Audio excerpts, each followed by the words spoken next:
할렐루야. 네, 새벽교회 수요 예배에 오신 여러분들을 주님의 이름으로 사랑하고 축복합니다. 다 함께 사도신경으로 신앙 고백하심으로 예배를 시작하도록 하겠습니다. 나는 전능하신 아버지 하나님 천지의 창조주를 믿습니다. 나는 그의 유일하신 아들 우리 주 예수 그리스도를 믿습니다.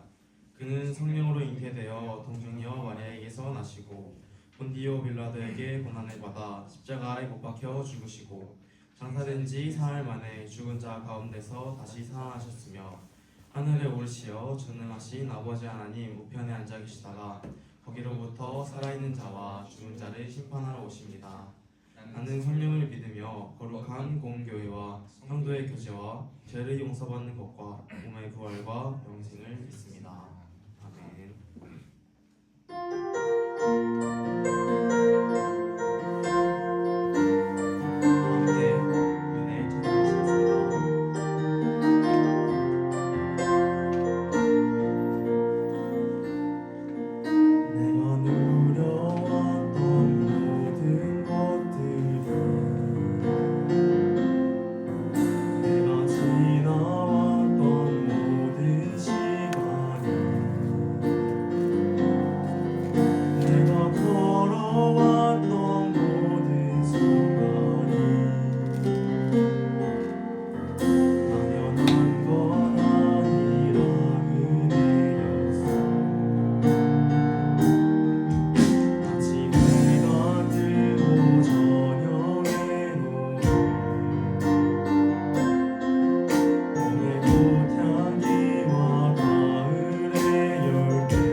하나님 감사합니다. 오늘도 복된 수요일 허락하여 주시고 바쁘고 힘든 개인의 일정들 다 마무리하고 마지막 힘든 분을 이끌고 하나님 앞에 달려 나와 왔습니다.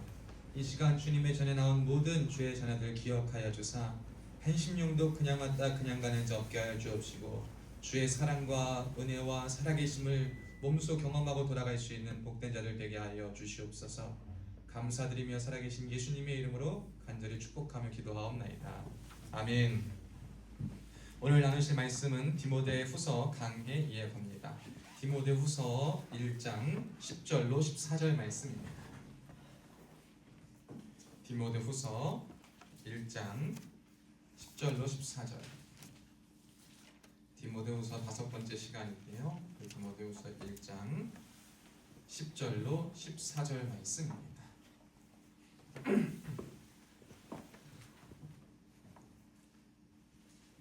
디모데후서 1장 10절로 14절. 우리 다 찾으신 줄 알고 한 목소리로 합독합니다. 이제는 우리 구주 그리스도 예수의 나타나심으로 말미암아 나타났으니 그는 사망을 패하시고 복음으로써 생명과 썩지 아니할 것을 드러내신지라.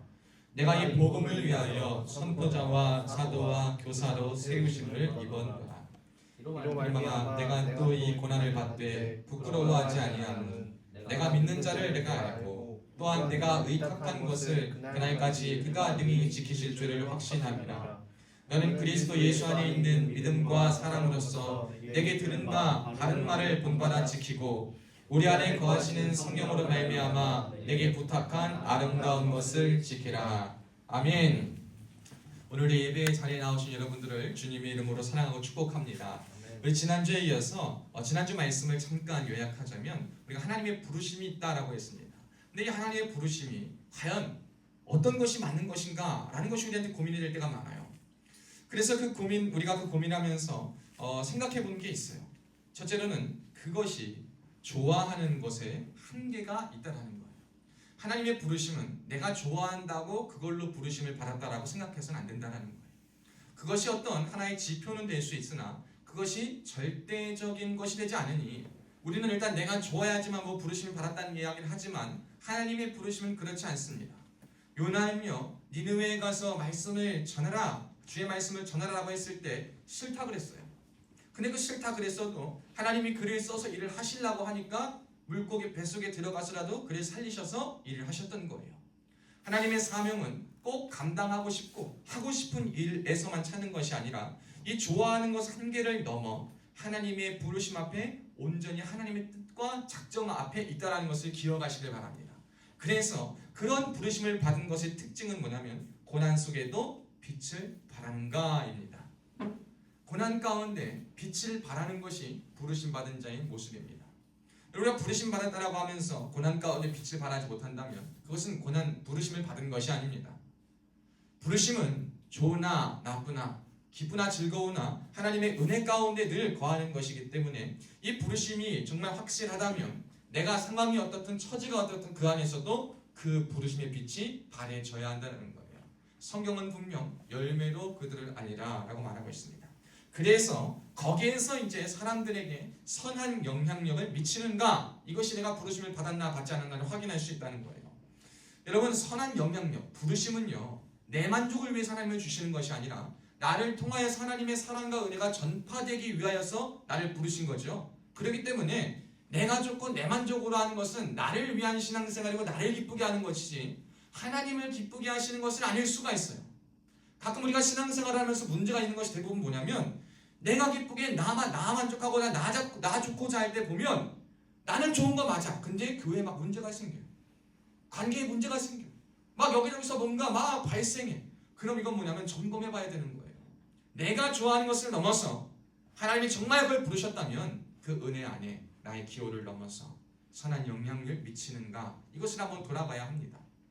그래서 그 선한 영향 안에는 실력과 은혜가 갖춰져야 된다. 그래서 여러분 실력을 키워야 된다는 겁니다. 실력이 없는 영향력은 있을 수가 없어요. 여러분이 그 부르심 받은 자리와 그 영역 속에 실력을 갖추는 사람이 되어야지만 그것이 선한 영향력이 미쳐지는 거예요. 그래서 선한 영향력에 뭐가 필요하냐? 실력 더하기 은혜가 필요하다. 이것이 지난주에 복음의 부르심에 받은 것이 무엇인가라는 것을 생각하고 보기 위한 귀한 질문이다라고 이야기를 나눴습니다. 그래서 이제 그것에 대해 더 생각해보고 나아가기 위해서 여러분 믿음 생활을 하면서 더 중요한 것을 한번 생각해보게 됐어요. 예수를 믿으면서 중요한 것은 뭐냐면 이 체험적 신앙입니다.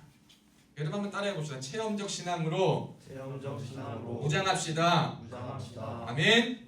여러분 체험적 신앙을 체험적 신앙으로 무장해야 됩니다. 체험은 다른 말로 하면 경험입니다. 이 경험은요 뚜렷한 기억과 인상과 느낌을 우리에게 줘요. 사람이 시간이 아무리 지나도 몇십 년이 지나도 강력하고 강렬한 그 기억과 그 체험들은요 인생 말미에까지도 정확하게 기억되고 영향을 미치는 게 있어요. 여러분 저와 여러분이 주님을 만난 그 사건들이 이 뚜렷한 우리의 인생의 지표가 되고 사건이 되어서 일평생 내가 주를 떠날 수 없는 놀라운 일이 되어야 할 줄로 믿습니다. 그래서 저와 여러분에게는 체험적 신앙이 필요한 거예요. 내가 주님을 만났더라면 주님을 만난 기억이 있어야 돼요. 그 주님을 만난 경험도 있어야 되고 그래서 내가 그때 어땠는가? 그래서 나는 어떠했었는가? 그래서 내가 받은 것은 무엇인가가 있어야 돼요. 그리고 이제 거기에 더해서 뭐가 필요한 거냐? 풍성한 하나님을 더욱 깊이 더욱 온전히 알기 위해 하나님에 대한 온전한 알무로 가는 여정이 필요한 거예요. 하나님은요 이것을 지식적인 알무로만 우리가 주님을 만나길 원하지 않습니다. 우리는 지식으로 무장하면 다 되는 줄 알았지만 지식으로 무장했다가 영성이 없고 하나님을 만난 경험이 없으면 그거 다 어려운 때에 뽀록나게 되는 거예요. 그 신앙은. 그러나 내가 지식적으로는 박사학위 딸만큼은 아니라 하더라도 성경을 묵상하고 말씀을 공부하고 거기에 정말 하나님을 만난 절실한 기억과 체험이 있어서 그거 붙들고 살아간다면 하나님은 그 사람 가지고 일을 하시고 그 사람을 통해 귀한 역사를 이루시는 것을 우리는 보게 될 때가 있습니다. 저는요 저와 여러분이 이러한 은혜가 있기를 주의 이름으로 축복합니다. 제가 하나님의 은혜가 얼마나 귀한지 하나님의 은혜는요 이 사모하는 자 하나님을 바라는 자에게 주시는데 여러분도 그래서 이 하나님을 만나고 체험하는 것이 중요할 때 여러분 어떻게 만나냐 이게 중요합니다. 어떻게 우리가 사람과 약속을 하고 만날 때 뭐가 중요해요? 약속을 하죠. 장소가 있어야 되고 시간도 있어야 되고요. 그 안에 내용 무슨 내용으로 얘기할지 콘텐츠도 있어야 돼요. 그리고 상대에 대한 지식이 있어야 돼요. 어떤 사람인가 알미 있어야 돼요. 인격적인 알미 있어야 돼요.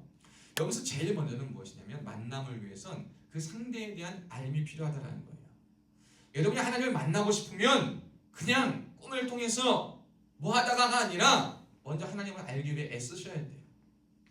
우리는 하나님을 알기 위해 애쓰지도 않으면서 그냥 무언가 물론 하나님 기적적으로 은혜를 주시고 간절히 역사하시기도 하네. 근데 하나님이 이미 너가 나를 만나려면 뭐해라? 나에 대해 알아라. 그래서 뭘 주셨냐? 이 말씀을 주셨어요. 가장 정확하고 틀림없고 오류 없는 이 말씀을 통해서 하나님이 어떠한 분이신가라는 것을 알 수 있는 기회를 남녀노소를 불문하고 다 주셨어요. 그래서 우리가 하나님 말씀을 읽고 말씀을 배우고 듣고 말씀 가운데 나아가서 하나님에 대해 알기 시작할 때 하나님에 대한 만남이 거기서부터 시작되는 거예요. 그래서 여러분이 하나님에 대해서 알면 여러분이 시간과 장소를 가려가며 하나님을 위해 구별된 것들을 만들어내기 시작합니다. 내가 이 하나님을 더 알기 위해서 예배를 빠지지 않아요. 예배를 정말 피치 못할 사정으로 못 가면 내가 하루에 정해놓은 시간과 장소 가운데 이 시간만큼은 하루에 이 시간만큼은 내가 주님을 만나기 애를 쓰겠다. 주를 알기 위해 말씀을 읽겠다. 기도하겠다. 라는 장소와 시간을 정해놓고 주어지고 들린 하나님의 알에 대한 것을 바탕으로 하나님과 대화인 기도를 하기 시작하는 거예요. 그 기도라고 대화하기 시작할 때 하나님과 약속이 거기서 이루어지는 거예요. 여러분이 하나님을 만나기 위해서는 이것이 필요한 줄로 믿습니다. 성경을 통해 하나님을 알아야 돼요. 어디서든 하나님의 말씀을 알고 듣고 배우는 데 힘을 써야 합니다. 그리고 그 알 것과 그것을 바탕으로 기도하는 데 힘을 써야 돼. 그럴 때 하나님 믿음을 주셔요. 믿음을 주시면 나에게 두드리고 말씀하시고자 하나님의 음성을 우리가 듣고 알 수 있게 되는 거예요. 여러분 하나님을 만나기 위해서 체험적 신앙을 갖기 위해서 말씀을 가까이 하고 기도로 무장할 수 있기를 축복합니다. 그렇지 않고서 하나님 만날 수가 없어요. 하나님은요 지름길로 만날 수도 없어요. 편법으로 만날 수 없습니다. 말씀과 기도가 없는 하나님에 대한 알은 하나님과 가까워질 수 없음을 정확하게 성경은 명시하고 있기 때문입니다. 오늘 이 바울이 디모데에게 권면을 합니다. 이제 복음과 함께 고난을 받으라는 메시지와 함께 바울이 디모데에게 뭐라고 권면하냐면, 야, 네가 이렇게 바울이 이렇게 담대하게 하나님의 복음을 말할 수 있는 이유는 바울이 하나님에 대한 분명한 체험적 신앙이 있었기 때문인 거예요.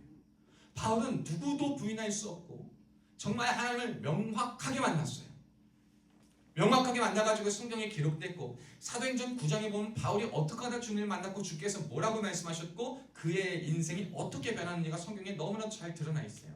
그러니까 이 바울은 하나님을 강력하게 만난 그 체험, 그 사건과 그 순간이 그의 인생과 신앙과 믿음의 전환점이 되어서 하나님과 가까이 하나님에 대한 기억과 확신을 바탕으로 그의 인생에 부족했던 그리스도에 대한 인식과 오해가 변하여서 완전한 지식과 완전한 능력과 완전한 체험으로 변하여서 아름답게 쓰임받았다라는 거예요.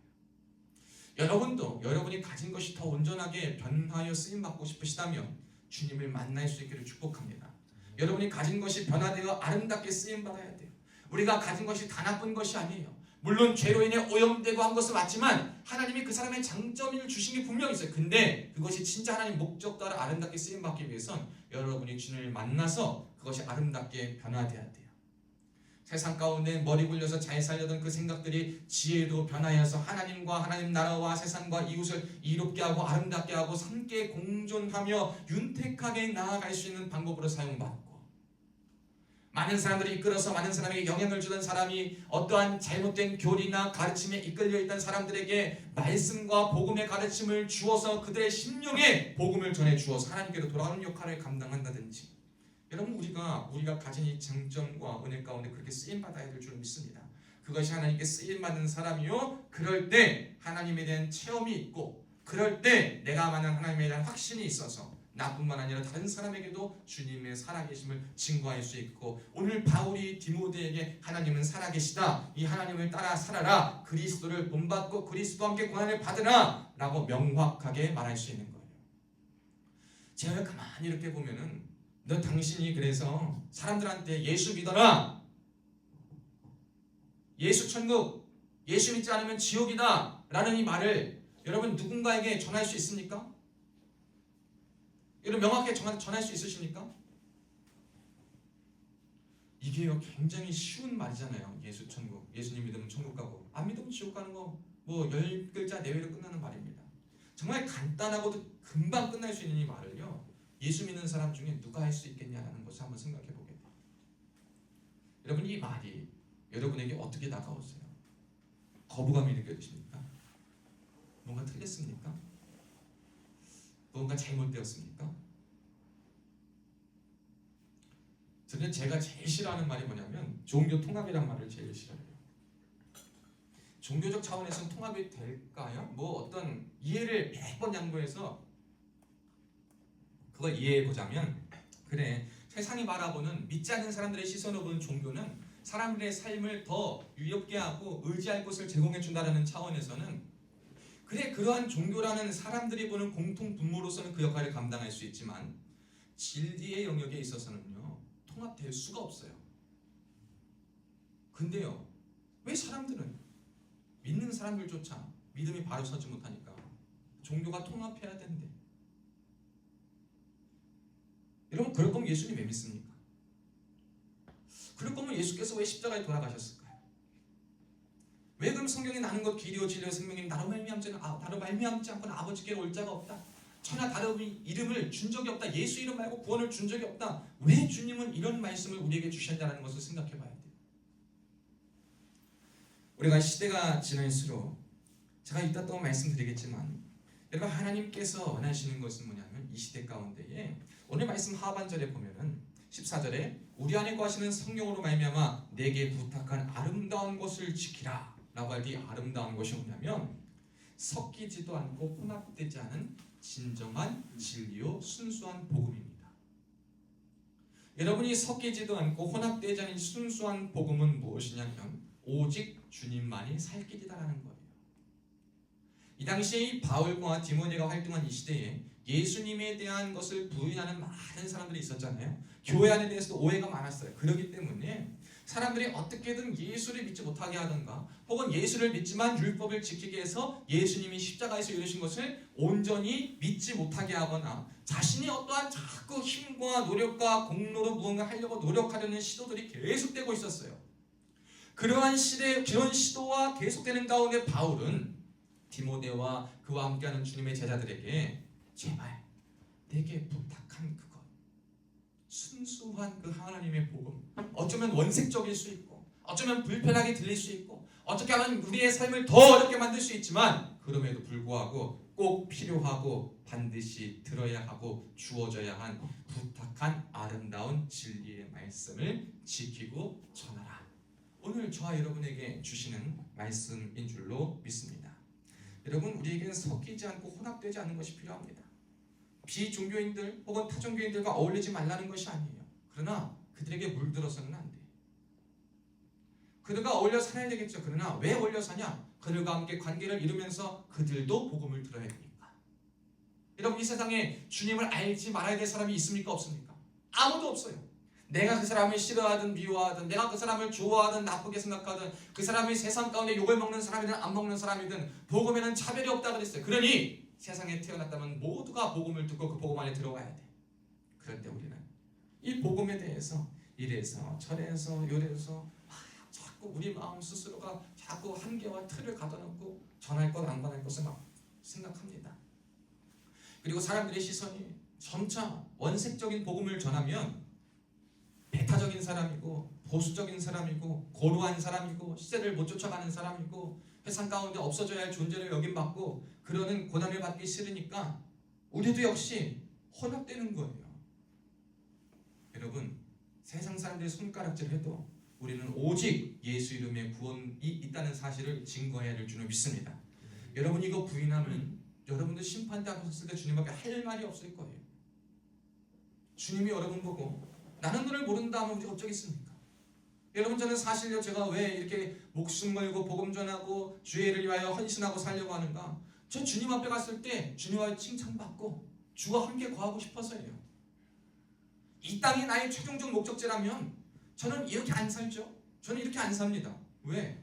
내가 하고 싶은 대로, 즐기고 싶은 대로 이 땅에 정말 사람들이 말하는 그 가치와 같이 한 번뿐인 인생 즐기다 살가 가야 되지 않겠습니까? 남들이 누리고 못해본 거 다 해보고 살아야 되지 않겠습니까? 주의는 왜 지킵니까? 헌금은 왜 합니까? 11조는 왜 합니까? 다 내가 주인이고 다 내 맘대로 할 수 있는데, 그러나 우리가 그렇지 않은 이유가 무엇인지를 생각해 봐야 돼. 왜? 우리는 이 땅을 위해서만 사는 존재들이 아니라 하늘을 위해, 영원한 것을 위해 살며 이 땅을 천국으로 만들어야 될 사명이 저와 여러분에게 있기 때문에 우리는 조금 미련하고 둔하다 하더라도 그렇게 살아가야 될 줄 믿습니다. 여러분, 저는요, 요즘 인터넷에 있는 글들을 가끔 봐요. 너무 재밌어요. 교회에 관련된 글을 보는데 요즘 두 가지 사람들이 많아요. 첫째는 예배를 꼭 현장에서 드려야 하는가, 교회를 꼭 정착해서 모여서 드려야 하는가. 성경에 개인적인 신앙생활과 공동체적 신앙생활이 있어요. 교회의 주인이 그리스도라 그랬어요. 몸된 그리스도 안에 서로가 지체되어 함께 예배하는 것이 우리가 마땅히 성도로서 해야 될 일입니다.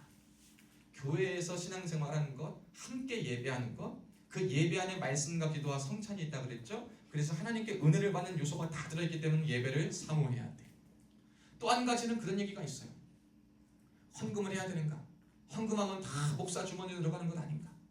여러분, 이 세상이 얼마나 교묘한지요.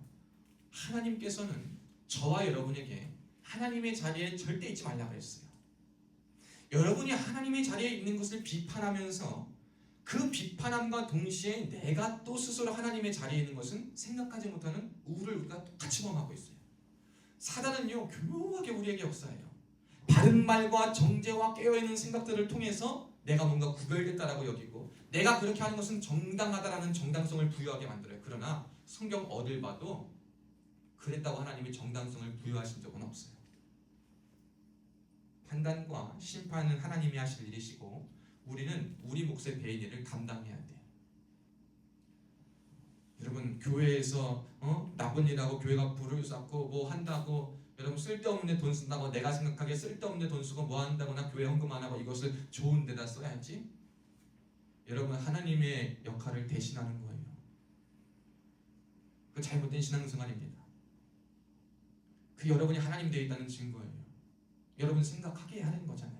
내가 할 것은 주님 앞에 주님의 것을 드리는 것뿐, 거기까지지 그 사용과 그건 아버지께 드렸으니 그건 마음껏 하시라는 거예요. 내가 그 사용을 원할 수 없어요. 주장할 수 없어요. 그것은 내 소유와 거래하는 사람을 내가 투자한 것에 대해서는 그럴 수 있지만, 여러분 헌금이 투자입니까? 여러분이 교회에 이사로 들어갔습니까? 아니거든요. 그저 안 좋은 점이 보이면 기도하고 정말 그 기도가 하늘에 상달되어서 내 의와 내 분이 정말 사람으로 변화될 때까지 내 역할을 감당하는 것뿐이 우리가 해야 될 일이지, 여러분 함부로 판단하는 자리에 있지 않기를 축복합니다. 헌금 패해졌다고 어떤 사람은요 막 ETF 투자해서 그 이익으로 헌금하래요. 지혜롭습니까? 어리석습니까? 어리석은 사람이에요. 어리석은 사람이에요. 하나님의 것은 하나님 앞에 먼저 드리고, 여러분 이것이 뭐냐면 이 시대 가운데 섞이지 않고 혼합되지 않는 것입니다. 어쩌면 우리가 과거 50년 전에 우리 한국의 초대 교회에 복음이 들어왔을 때 우리가 가졌던 그 원색적인 모습이 너무 날 것 그대로라서 이 시대 가운데 적용하기 힘들다라고 말할 수는 있지만, 어쩌면 더 성경적인 정신과 복음의 정신에 맞는 것이 될 수가 있습니다. 우리가 어려울 때마다 왜 근본으로 돌아가자, 근원으로 돌아가자라고 하는가, 기본으로 돌아가자라고 말하는가? 정말 뭐 꾸며진 것 없고 아름다운 것은 없어도 그 원색적인 그 기본 안에 우리가 해야 될 것이 담겨 있고, 그게 우리가 다시 한번 잃어버린 추구해야 될 것이기 때문에 그것을 쫓자라고 말하는 것 아니겠습니까? 여러분, 성령께서 여러분에게 부탁한 아름다운 것을 지킬 수 있기를 축복합니다. 그 지키는 것을 두 글자로 말하는 나의 몫은 순종입니다. 주님의 말씀에 그저 순종하는 것이요, 주님의 뜻을 신뢰하는 것이요, 우리 주를 따라가는 것이에요. 여러분 이것이 내 몫입니다. 내 몫은 판단이 아닙니다. 내 몫은 정죄가 아니에요. 내 몫은 계산이 아니에요. 내 몫은 주의 뜻에 따라 순종하고 주님 뜻에 따라 신뢰하고 주님을 따르는 거예요. 제가 어떤 권사님과 요즘 막 자주 만나는데요, 그 권사님 거의 매주 보고 있는데 그 권사님 그런 얘기 하세요. 서울 어느 지역에 교회에 굉장히 어려움을 겪고 계시대요. 성도들이 한 500명 정도 있다가 지금 한 70명밖에 안 남았대요. 이단은 아니고 목회자에 대한 실망감, 어떠한 이것 때문에 교회를 떠났다라고 해요. 그런데 이 권사님은 그 교회가 개척될 때부터 지금까지 교회를 지키고 계신 분이세요. 그러면서 정말 안타까우면서 저한테도 목사님 어떻게 해야 될까요? 목사님 어떻게 해야 될까요? 하다가 권사님, 이게 사람의 뜻으로 막 이렇게 안 되니까 기도하자고. 기도하자는 말밖에 할 수가 없어요. 그래서 정말 영혼을 위해서, 교회를 위해서 기도하자 막 이러는데, 감사한 소식은 뭐냐? 목사님 그래도 지난주에 그러시는 거예요. 새 가족에 2명인가 3명을 등록했다라는 거예요. 기도하니까. 여러분 물론 사람이 줄어들면 조금 위축되고 뭔가 돌아볼 것도 있지만, 교회는요 사람 수에 신경 쓸 게 아니에요. 사람이 많다고 아름다운 교회도 아니고요, 사람이 많다고 천국 가는 것도 아니고요, 하나님과 바른 관계를 하고 있는 사람이 천국 가는 거고, 그러한 사람들이 소수라도 모인 것이 진짜 주님이 원하시는 공동체예요. 그러니까 우리가 교회를 위해서 기도할 때 주님의 그 원색적인 이 성경의 진리와 복음이 선포되고 자신의 몫에 대인 그 순수하고 아름다운 것이 지켜질 수 있도록 하는 것이 저와 여러분의 사명인 줄로 믿습니다. 여러분, 성령께서 우리에게 부탁하고 맡기신 일을 한번 구체적으로 한번 보겠습니다. 저는 이걸 두 가지를 나눌 수 있어요. 첫째는 보편적인 것과 특별한 것이 있어요. 보편적인 것은 그리스도를 믿는 자라면 누구나 가져야 될 것이에요. 이것이 성령께서 모든 그리스도인에게 명하신 지켜야 할 일입니다. 이 특별한 것은 또 뭐냐면, 하나님이 각 사람에게 특별한 은사와 부르심을 주셔서 그 부르심을 따라 살아가는 것, 그것이 특별한 맡기심이에요.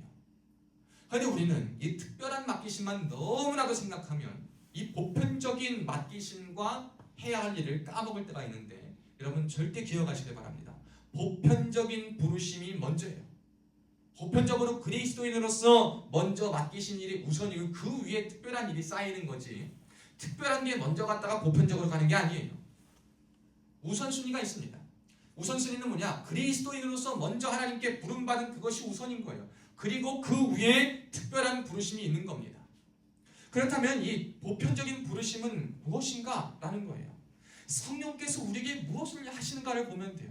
여러분, 성령께서 하시는 역할이 뭡니까? 요한복음 16장에 보면 성령께서 오실 때 예수께서 말씀하신 것이 있어요. 성령께서 오시면 성령은 자신이 하고 싶은 말을 하는 것이 아니라 아버지께로 들은 바 주 예수에 대해 증언하신다 그랬어요.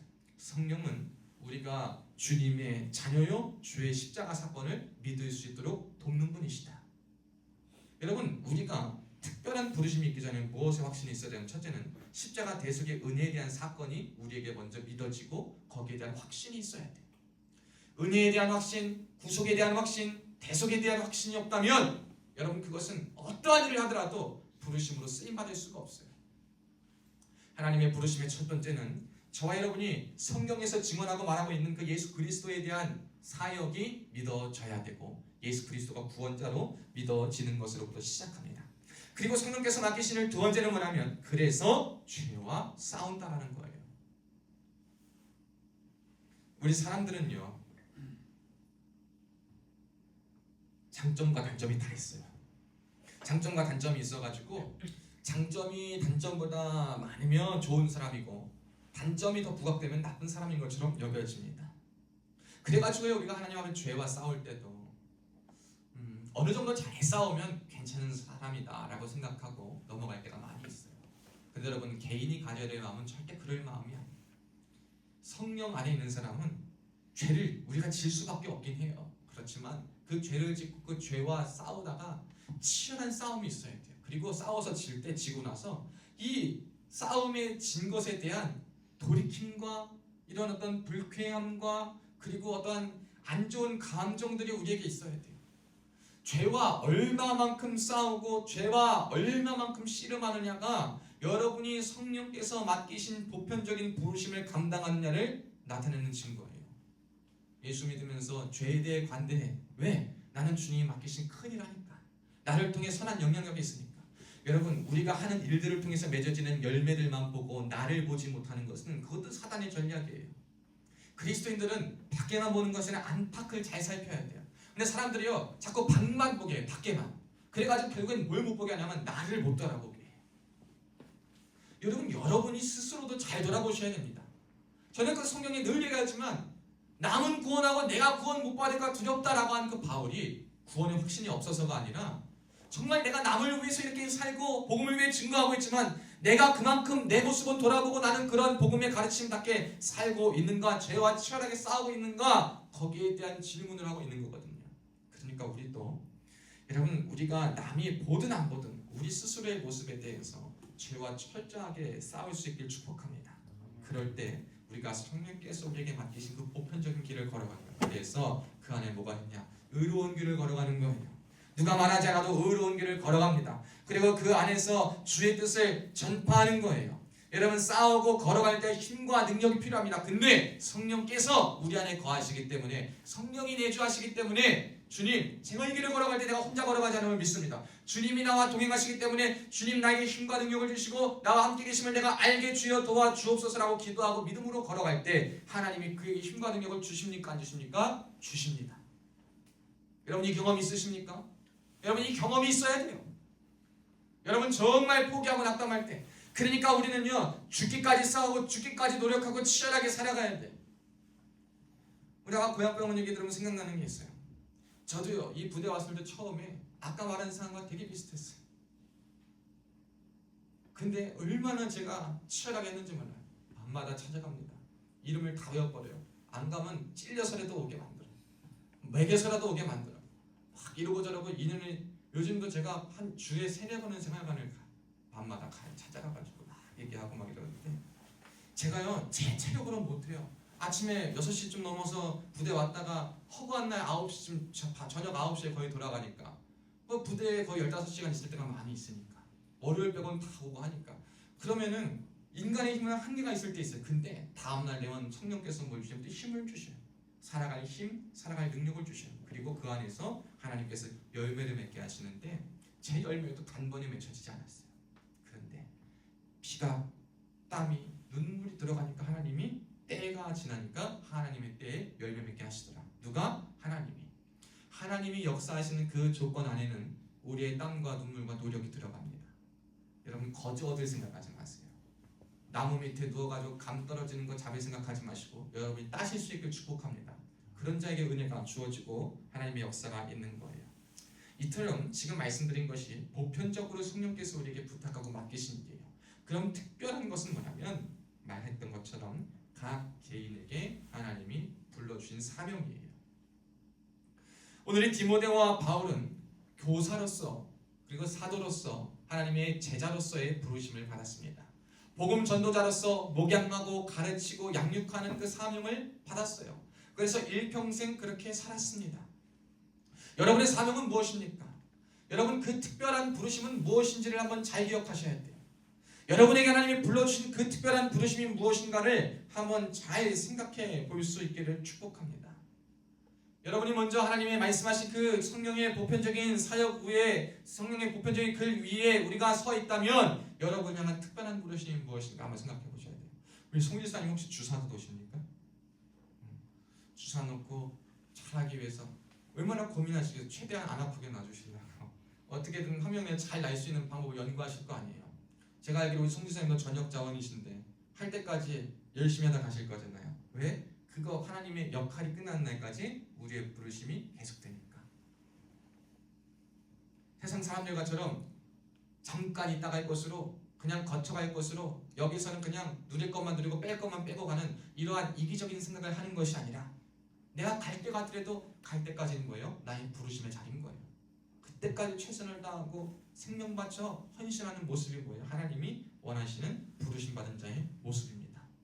여러분 특별한 부르심은 사람마다 달라요. 영적인 부르심, 우리가 특별히 영적이라고 여겨지는 뭐 전도사, 목사, 뭐 이런 사역자로서의 부르심도 있지만 대개는 이러한 부르심이 아니라 어떤 부르심이냐면 각자의 영역에 대한 부르심입니다. 그 영역은 사람마다 달라요. 우리 기건 황영재는 저 전공이 무엇이에요? 간호학과요. 그럼 간호사 되실 거예요? 시험 다 보고 오셨어? 학생이에요. 그러니까 그걸 위해서 하나님도 부르신 거예요.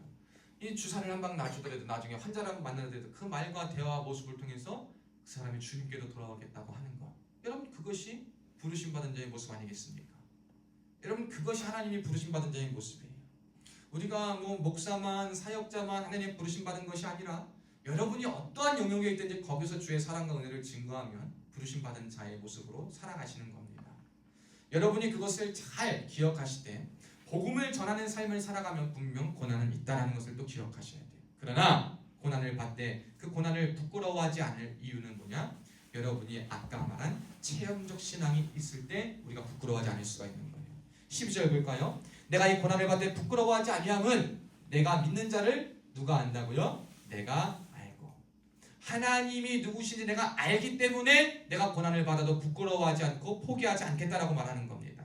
여러분 하나님을 아셔야 돼요. 그러니까 체험적 신앙이 있어야지만 여러분이 하나님을 알아야지만 여러분이 고난과 부끄러움을 당하는 일 앞에서 주님을 떠나지 않고 주님을 붙잡고 살 수가 있는 거예요. 주님 만나지 않고 주에 대한 확신이 없으면 어렵고 고난이 있으면 다 홀라당 털고 가버려요. 누가 그럽니다. 믿음 다 팔아먹은 지 오래라고. 제가 속으로 팔 게 없어서 믿음을 파냐 그랬어요. 우리 믿음 파는 자 되지 마시고 믿음을 지킬 수 있길 축복합니다. 뿐만 아니라 또 이런 확신이 있어야 돼요.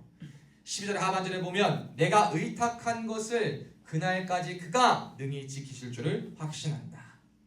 여러분 하나님을 알고 하나님을 진정 알고 하나님의 사명을 알고 주를 위해 주님을 만나서 의지하며 증거하며 맡겨진 사명의 길을 걸어갈 때 하나님이 지키심을 기억하시기를 축복합니다. 하나님 지키십니다. 절대 가만 안 두셔요.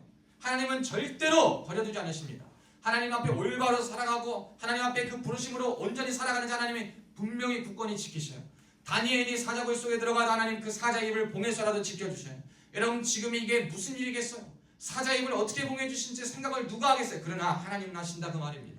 우리가 생각하지 못한 방법으로도 우리가 생각하지 못한 어려움을 당할 때 주님을 의지하고 바라보고 두려워하지 않고 확신 있고 믿음 있고 그 자리를 지키며 나갈 때 어려움의 자리에 아무도 증거할 수 없고 확신할 수 없는 그 자리에 주님은 색다르고도 기상천외하고도 틀이 떠난 그 방법으로 역사해서 그의 삶을 지키시고 엘리야가 850대 1과 싸울 때에도 하나님은 그들이 웬만큼 발광을 하고 요동을 쳐도 그들의 부르심은 그들의 신은 다 것이니 하나님 앞에 찍소리도 못하고 있다가 하나님의 부르심에 있는 자가 그 고난 속에 주여 역사하여 주옵소서 기도했더니 하나님이 놀라운 은혜를 부어주심을 우리는 성경을 통해 알 수가 있습니다. 그 다니엘의 하나님, 그 엘리야의 하나님이 우리의 하나님 되십니다. 여러분, 우리에게 필요한 것은 무엇이냐면 하나님이 나를 내가 사명 가지고 사명 붙들고 사명 간직하고 살아가면 능히 나를 지키신다라는 확신입니다. 먹을 것 때문에, 입을 것 때문에, 잘 것 때문에, 누릴 것 때문에 걱정하지 마세요. 하나님 보장하실 줄로 믿습니다. 여러분에게 맡겨주신 그 길을 그냥 굳건히 걸어가세요. 그러면 그것은 하나님께서 살 수 있을 정도로 따라오게 되어 있습니다. 우리의 관심과 우리의 생각이 오늘 말씀을 통해서 다시 한번 변화되고 주님 앞에 온전히 붙들려 나아갈 수 있기를 주님의 이름으로 축복합니다. 제가 기도하겠습니다. 살아계신 하나님 아버지, 감사합니다. 오늘도 우리를 주님의 잔으로 불러주시고 주의 은혜 가운데에 거하게 하시니 감사합니다. 주님, 우리가 주님을 의지하며 살기를 원할 때에 하나님, 우리 가운데 친히 역사하여 주옵시고 우리 안에 부르신 그 소망을 기억하고 바라되 특별한 것만 보는 것이 아니라 그 위에 먼저 하나님께서 우리를 부르신 그 부르심을 기억할 수 있도록 주님 붙들어 역사하여 주시옵소서. 우리 가운데를 함께하여 주시고 매일매일 내 자신을 성령 안에 돌아보게 하시옵고 하나님을 진정으로 만날 수 있는 체험적 신앙을 허락하여 주셔서 그 사건 하나가 우리의 일평생 주를 떠날 수 없고 주가 나를 지키시고 보호하시고 인도하신다는 그 사건이 되어서 주와 함께 동행하며 살아갈 수 있는 복된 자들 되게 하여 주시옵소서.